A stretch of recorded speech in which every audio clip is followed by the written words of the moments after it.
నమస్కారం ప్రజలారా, మా యూట్యూబ్ ఛానల్. నా పేరు రాజు.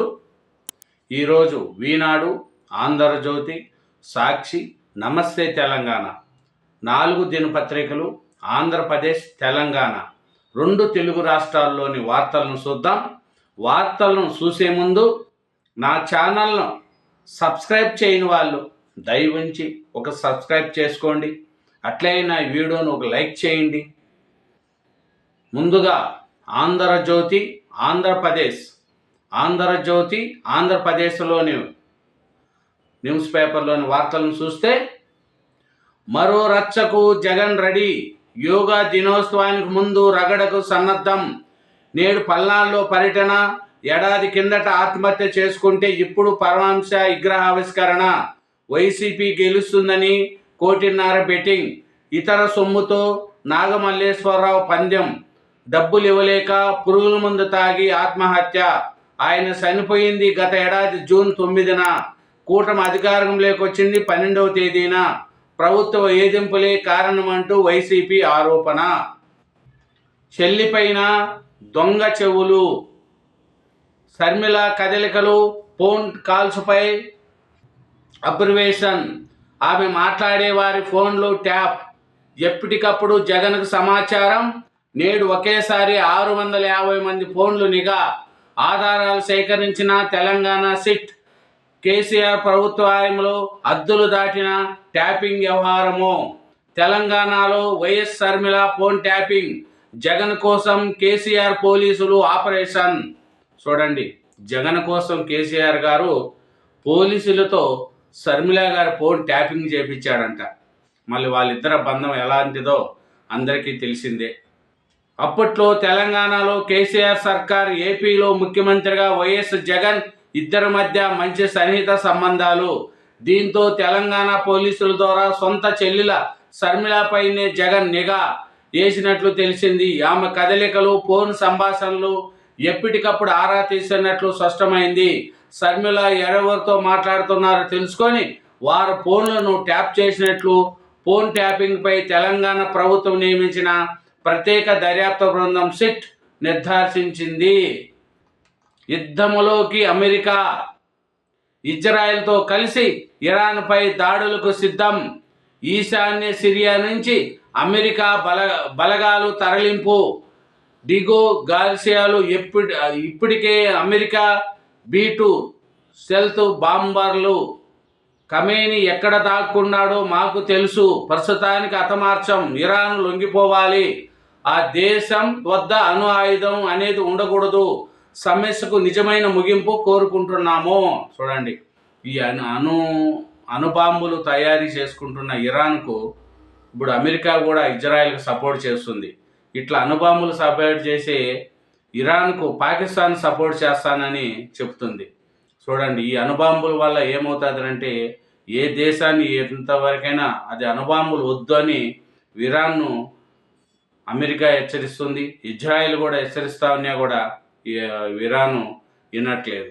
ఈ అణుబాంబులు వద్దు అని చెప్తా అంటే కూడా ఇరాన్ వినట్లేదు. శివరెడ్డి అరెస్ట్. విదేశాలకు పారిపోతుండగా అదుపులోకి. లిక్కర్ స్కామ్ కేసులో మరో కీలక పరిణామం. బెంగళూరు ఎయిర్పోర్ట్లో నాటకీయంగా అరెస్ట్. జగన్ కుటుంబానికి అత్యంత సన్నిహితుడు.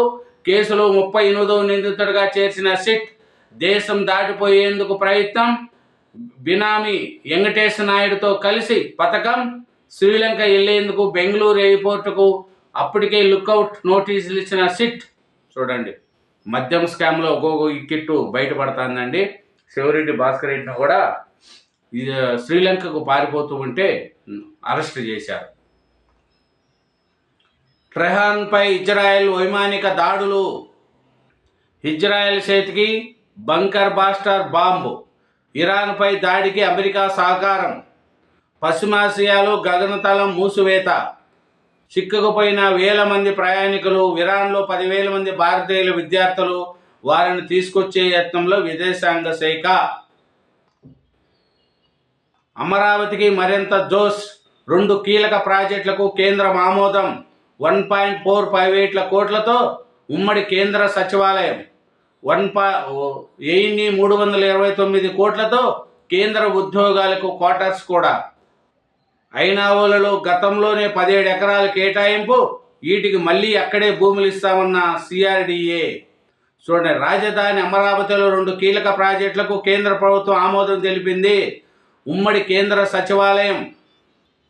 కేంద్ర సచివాలయం జనరల్ ఫుల్ రెసిడెన్షియల్ అకాడమీ ఏర్పాటుకు ఆమోద ముద్ర వేసింది.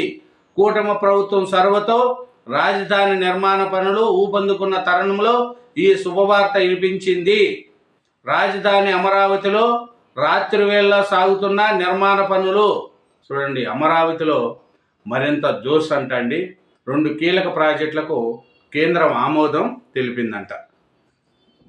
ఇంకా చూస్తే పదుల సంఖ్యలో మినీ ట్రాక్టర్లు, హైడ్రాలిక్ ట్రక్కులు, బ్యాటరీ ఆటో రిక్షాలు ఒకే చోట పోగేసినట్టు కనిపిస్తున్నాయి కదూ. పనికిరానివి తుక్కుగా మారిన వాహనాలను డంపింగ్ చేసినట్లు అనిపిస్తుంది కదూ. ఇవన్నీ అసలు ఇక్కడ ఎందుకున్నాయి? ఇలా నాశనం కావడానికి కారకులు ఎవరు? ఎవరిది చెత్త పాపము? బనకచర్లతో తెలంగాణకు నష్టం లేదు. రాజకీయ దురుద్దేశంతోనే ఆ రాష్ట్ర నేతలు ఫిర్యాదులు. కాళేశ్వర అవినీతిపై విచారణను పక్కదోవ పట్టించేందుకే నిమ్మల కడలిపోలయ్యే వరద జలాలనే తరలిస్తాం, అనుమతులన్నీ పొందాకే పథకంపై నిర్మిస్తాం. జగన్ నోరు విప్పడం లేదెందుకు? కృష్ణా గోదావరి అనుసంధానంపై ఆయన కేసీఆర్ అవగాహన రాలేదా? రోజుకు 4 చొప్పున 100 రోజుల్లో 400 టీఎంసీలు తరలిస్తామని లేదా? బోర్డు అనుమతులు లేకుండా తెలంగాణ ప్రాజెక్టులు నిర్మించలేదా? బాబును అడ్డుకొని ఉంటే ఇవి పూర్తయ్యేవా? నిలదీసిన మంత్రి రామానాయుడు. కొత్త వైద్య కళాశాలలకు వైసీపీ శాపం. జగన్ ప్రభుత్వం మితిమీరిన నిర్లక్ష్యంతో 5 వైద్య కళాశాలలో సౌకర్యాలు లేవి, పూర్తి స్థాయిలో లేని బోధనా సిబ్బంది. అది వైసీపీ హయాంలో కొత్త వైద్య కళాశాలకు వైసీపీ శాపం అంట. రోబోలకు స్పర్శ అనుభూతి, వేడి నొప్పిని గుర్తించే రోబోటిక్ చర్మం అభివృద్ధి. కేంబ్రిడ్జ్ పరిశోధన ఆవిష్కరణ. ఈ చర్మంతో సున్నితమైన తెలివైన సెన్సర్గా మారనున్న రోబోటిక్ చెయ్యి. అది రోబోలకు కూడా స్పర్శ అట్లా వచ్చేట్టుగా చేస్తున్నారంట. ప్లాస్టిక్ రహితంగా నగరాలు. అక్టోబర్ 2 కల్లా ప్రధాన నగరాల్లో సింగిల్ యూజ్ ప్లాస్టిక్ను కట్టడి చేయాలి. 2 నెలల్లో సర్క్యులేషన్ ఎకనామిక్పై కొత్త పాలసీ. ఏడాదిలోగా 3 సర్క్యులర్ ఎకనామిక్ పార్కులు. వ్యర్థాల నిర్వహణలో ప్రతిభకు స్వచ్ఛత అవార్డులు. పేర్కొన్న చెత్తను వెంటనే తొలగించాలి సీఎం చంద్రబాబు నాయుడు గారు. కుప్పం దారుణపై సీఎం సీరియస్. మహిళలను కట్టేసిన వారిపై కఠిన చర్యలు. 5 లక్షల తక్షణ సహాయం. ఫోన్లో పరమాంశ. చూడండి, కుప్పంలో ఒక మహిళను కట్టి వేస్తే చంద్రబాబు నాయుడు గారు సీరియస్ అయ్యారు. అతన్ని అరెస్ట్ చేయించారు. 5 లక్షల రూపాయలు తక్షణ సహాయం చేశాడు చంద్రబాబు నాయుడు గారు. ఇదేనండి ఆంధ్రజ్యోతి ఆంధ్రప్రదేశ్. నమస్కారం ప్రజలారా, ఈరోజు నమస్తే తెలంగాణ పేపర్ చూద్దాం. నమస్తే తెలంగాణ రాష్ట్రంలో వార్తలు చూద్దాం. నమస్తే తెలంగాణ. కేసీఆర్ ఇచ్చిన పాడు భూముల్లోకి బుల్డేజర్. రాజన్న సాక్షిగా సామాన్యుల ఇండ్లు కూల్చివేత. భద్రాద్రి కొత్తగూడెం జిల్లా ఇల్లందు పట్టణంలో తొలగించిన సమాధుల ఆనవాళ్లతో నిరసన చెలుపుతున్న క్రైస్తవులు. కాంగ్రెస్ నాయకుల అండతో సమాధుల స్థలం కబ్జా. కాళేశ్వరంపై కాంగ్రెస్ సెల్ఫ్ గోల్. అనుకున్నది ఒకటి, అయినది ఒకటి. ప్రధాన ప్రతినిధి. శత్రువులకు శత్రువు మిత్రుడైనట్లు సంవత్సరం నుంచే కాళేశ్వరం ప్రాజెక్టు ప్రతిష్టను మసకబార్చే ప్రయత్నంలో కాంగ్రెస్ సర్కారుకు కేంద్రంలోని బీజేపీ ప్రభుత్వ సమకూరుస్తూ వచ్చింది. రేవంత్ ప్రభుత్వంలో కాళేశ్వరం ప్రాజెక్టు చిచ్చు కమిషన్లకు జవాబు ఇవ్వలేక ఇరకాటంలో సర్కార్. కేసీఆర్ను బదనాం చేసేందుకు ఏడాదిన్నరగా ప్లాట్లు నోటుకొచ్చినట్టు ఆరోపణలు చేసిన ప్రభుత్వ పెద్దలు. కమిషన్కు కీలక డాక్యుమెంట్లు ఇవ్వకుండా కుతంత్రాలు. జస్టిస్ ఘోష్ కమిషన్ ముందు కీలక విషయాలు. సుప్రీంకు విరుద్ధంగా ఏసీబీ.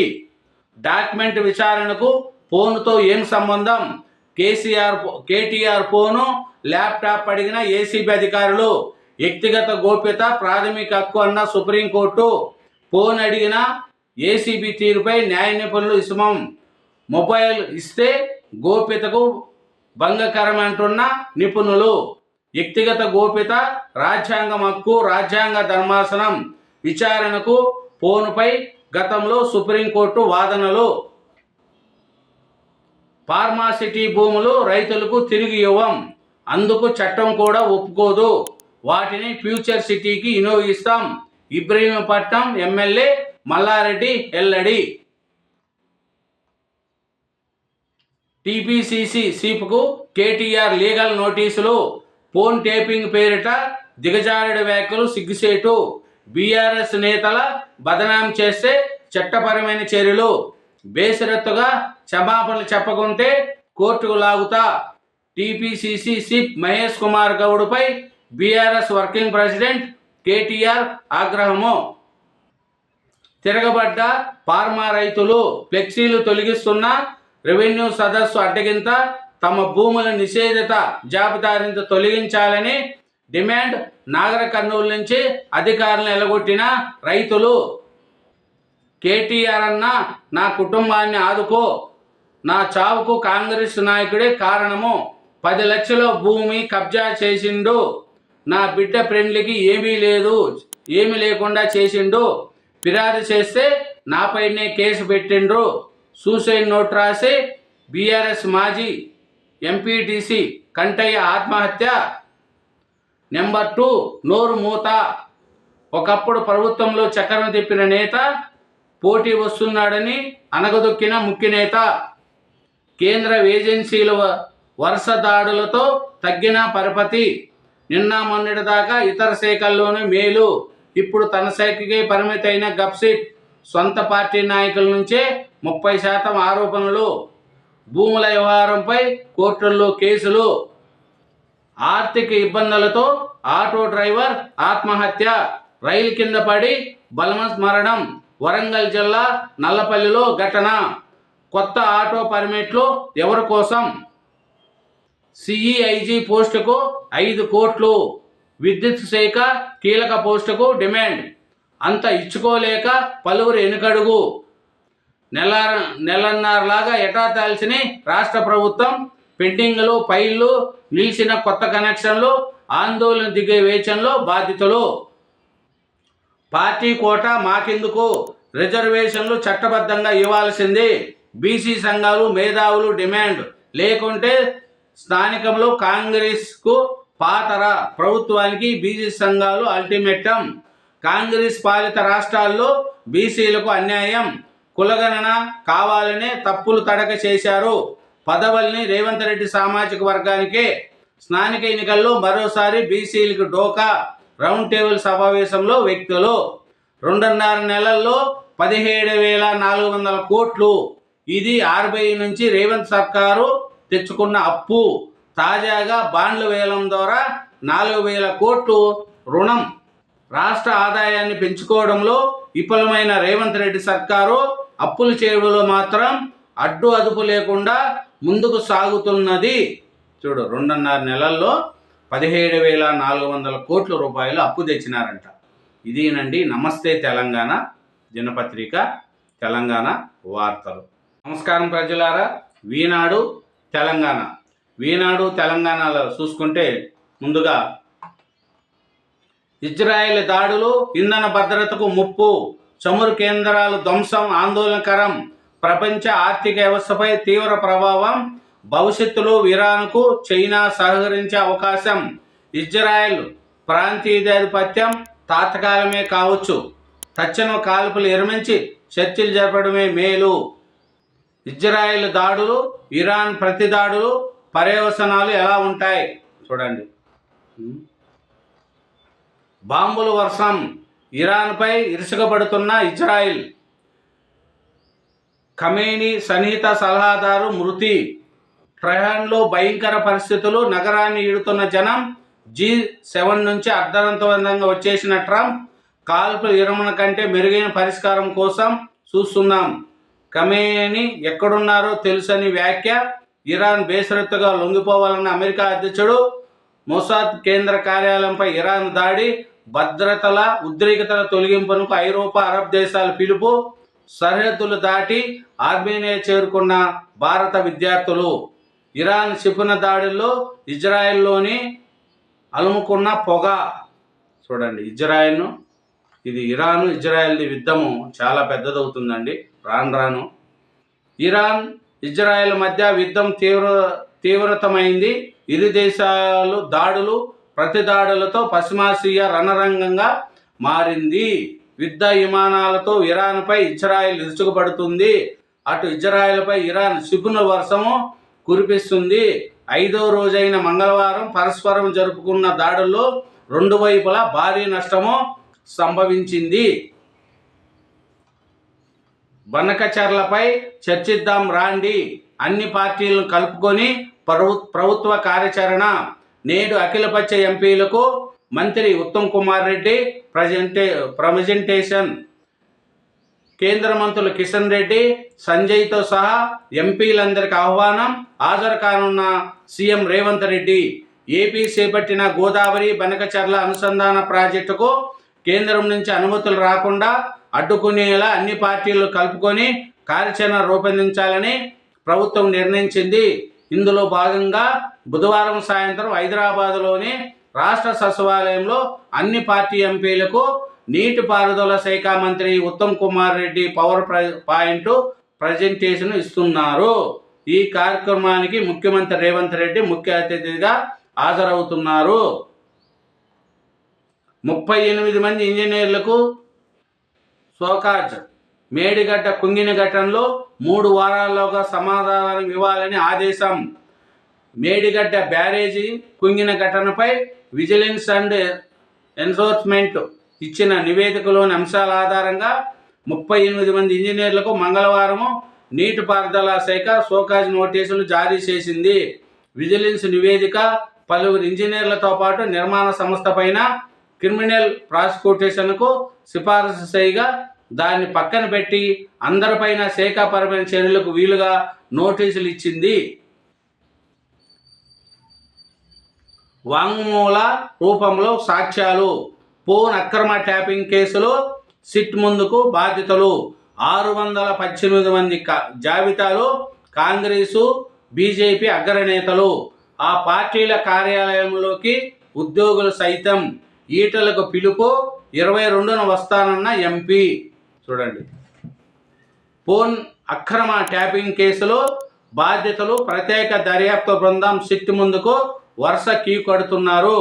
2023 శాసనసభ ఎన్నికల సమయంలో ప్రతిపక్ష నేతలు, వ్యాపారులు, జర్నలిస్టుల ఫోన్లను స్పెషల్ ఇంటెలిజెన్స్ బ్రాంచ్ మాజీ ప్రభాకర్రావు బృందం అక్రమంగా ట్యాప్ చేసినట్లు సిట్ గుర్తించిన నేపథ్యంలో వాంగ్మూల నమోదు ప్రక్రియ ఊపందుకునింది. చూడండి, మొత్తం 618 మంది మీద ఫోన్ ట్యాపింగ్ జరిగిందంట.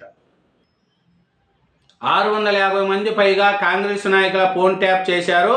అందుకు 2018లో మా పార్టీని ఓడింది కేసీఆర్, కేటీఆర్ను శిక్షించాలి. పిసిసి అధ్యక్షుడు మహేష్ కుమార్ గౌడ్. పిసిసి అధ్యక్షుడికి కేటీఆర్ లీగల్ నోటీసులు. మహేష్ కుమార్ గౌడ్వి దిగజారుడు వ్యాఖ్యలని ధ్వజం. విమానాలతో వణుకు, వెలుగు చూస్తున్న సాంకేతిక సమస్యలు, అడలిపోతున్న ప్రయాణికులు. మురికి ఘాట్లు. సుప్రసిద్ధ బాసర పుణ్యక్షేత్ర సందర్శనకు నిత్య వేల మంది భక్తులు తరలిస్తూ ఉంటారు. దర్శనం కంటే ముందు గోదావరి నదిలో పుణ్యస్నానం ఆచరిస్తారు. ప్రస్తుతం ఈ క్షేత్రం ఒడ్డున ఉన్న 8 ఘాట్ల పరిస్థితి చూసి యాంత్రికులు ముక్కున ఏలేసుకుంటున్నారు. చెత్త చెదారంతో పాటు ఏండ్ల తరబడి మట్టి మురుగుపోయి ఘాట్లన్నీ అధ్వానంగా మారాయి. ఇరుకు చదువులు. కొమరంభీం ఆసిఫాబాద్ జిల్లా మండల కేంద్రంలోని ప్రభుత్వ ప్రాథమిక పాఠశాలలో 1 నుంచి 5 తరగతులు కొనసాగుతున్నాయి. 3 ఉపాధ్యాయులు, 44 మంది విద్యార్థులు ఉన్నారు. సొంత భవనంలో నిర్వహిస్తున్న ఈ పాఠశాలలో ఒకే ఒక చిన్న గది ఉంది. ఇందులోని ఓవైపు ఆర్ఓ ప్లాంట్ ఉంది, మరోవైపు బియ్యం బస్తాలు, కాగితాలు, ఇతర వస్తువులు ఉంచారు. ఇరుగ్గా ఉన్న గదిలోని కూర్చోబెట్టి చదువులు చెప్తుండడంతో విద్యార్థులు ఇబ్బందులు పడుతున్నారు. ఇదేనండి తెలంగాణ ఈనాడు దినపత్రికలో ఫోన్ ట్యాపింగ్ విషయము. ఇది చాలా పెద్ద ఇష్యూ వెయిట్గా ఉందండి. ఎందుకంటే కాంగ్రెస్ వాళ్ళ మీద కూడా 650 మంది, చూడండి 650 మంది కాంగ్రెస్ నాయకుల మీదుగా ఫోన్ ట్యాప్ చేశారంట. ఇది ఈనాడు తెలంగాణ అండి. నెక్స్ట్ సాక్షి చూద్దాం. సాక్షి ఆంధ్రప్రదేశ్ అండి. సాక్షి ఆంధ్రప్రదేశ్ చూసుకుంటే ముఖ్యంగా బాబు అరాచకం, సిట్ గూండాలిజం, మాజీ ఎమ్మెల్యే శబిరెడ్డి అక్రమ అరెస్ట్, ఆయన కుమారుడు మోహిత్ రెడ్డి మరో నలుగురిపై కూడా అక్రమ కేసు. శబిరెడ్డిపై కేసు నమోదు కంటే ముందే లుకౌట్ నోటీస్. బెంగళూరు విమానాశ్రయంలో అక్రమంగా అదుపులోకి. కొద్ది రోజులుగా దర్యాప్తు ముసుగులో ఆయన సన్నిహితులకు వేధింపులు, అబద్ధపు వాంగ్మూలం ఇవ్వాలని చిత్రహింసలు, ఏకంగా కానిస్టేబుల్కే థర్డ్ డిగ్రీ ట్రీట్మెంట్తో బరి తెగింపు, డీజీపీకి లేఖ రాసిన పూర్వపు గన్మ్యాన్, హైకోర్టులోనూ పిటిషన్, లేని మద్యం స్కామ్ను సృష్టించి వైఎస్ఆర్సీపీ నేతలపై కక్ష సాధింపు, ఇప్పటిదాకా ఏకంగా 39 మందిపై అక్రమ కేసులు, చంద్రబాబు డైరెక్షన్లోని మద్యం అక్రమ కేసు దర్యాప్తు, బేతాల కుట్ర అమలవుతుందని ఇదే పక్కా నిదర్శనం. చూడండి, శబిరెడ్డి భాస్కర్ రెడ్డిని అక్రమంగా అరెస్ట్ చేశారని సాక్షి పేపర్లో రాశారండి. శబిరెడ్డి పేరు చెప్పాలని సిట్ చిత్రహింసలో, మద్యం అక్రమ కేసులో సంబంధం ఉందని చెప్పాలన్నారు. అబద్ధాలు చెప్పినందుకు కొట్టారు, బూతులు తిట్టారు, ముఖంపై పిడిగుద్దులు గుద్దారు, చేతివేళ్లు ఎనికి విసిరారు. డీజీపీకి లేఖ రాసిన శబిరెడ్డి పూర్వ గన్మ్యాన్ మదన్ తప్పుడు స్టేట్మెంట్ల కోసం టార్చర్ చూపుతున్న సిట్, శబిరెడ్డి ఎంట తిరిగిన వారిని చిత్రవద చేస్తున్న వైనం. మీ పాలనలో మహిళలకు లభిస్తున్న ఆత్మగౌరవం ఇదేనా? సీఎం చంద్రబాబుపై మండిపడిన వైఎస్ఆర్సీపీ అధినేత వైఎస్ జగన్మోహన్ రెడ్డి. భర్త అప్పు చెల్లించలేదని